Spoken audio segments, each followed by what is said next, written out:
U.S. deploys carrier forward to Venezuela, Trump's aggressive counter-drug campaign unveiled. In a bold display of naval power, the Trump administration has positioned the USS Gerald R. Ford, the nation's largest aircraft carrier, within striking range of Venezuela, signaling an unprecedented escalation in its pressure campaign. Over the past 2 days, President Trump convened intensive White House meetings to weigh a range of military options, from special operations raids to direct strikes inside Venezuelan territory. While Trump hinted at a decisive shift, he stopped short of revealing specifics, framing the move as a fight against drug trafficking. Critics, however, point to the carrier's rapid redeployment from the Mediterranean to the Caribbean, the presence of 3 missile-armed destroyers, and a total force of roughly 15,000 troops as evidence of a broader strategic agenda.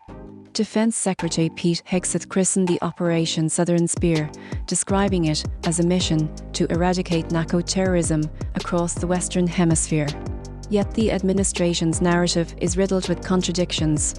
Officials alternate between emphasizing counter-drug objectives and hinting at leverage over President Nicolás Maduro's oil-rich nation. Private reports suggest Trump has discussed Venezuela's 300 billion barrel oil reserves, even receiving a proposal that would grant the United States extensive extraction rights, an offer he ultimately declined.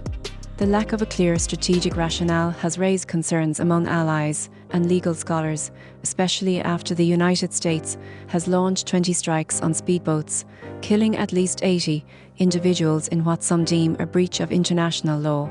Meanwhile, the Pentagon has amplified its presence with B-52 and B-1 bomber sorties and special operations training off the Venezuelan coast, reinforcing what many view as a modern form of gunboat diplomacy. Secretary of State Marco Rubio, meeting privately with congressional leaders, downplayed any intent to topple Maduro, insisting the goal remains purely counter-drug.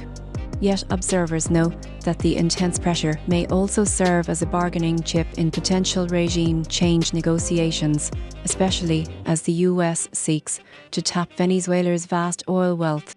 The operation has sparked unease among regional partners who question the legality of targeting civilian speedboats and fear the conflation of narcotics enforcement with broader geopolitical ambitions.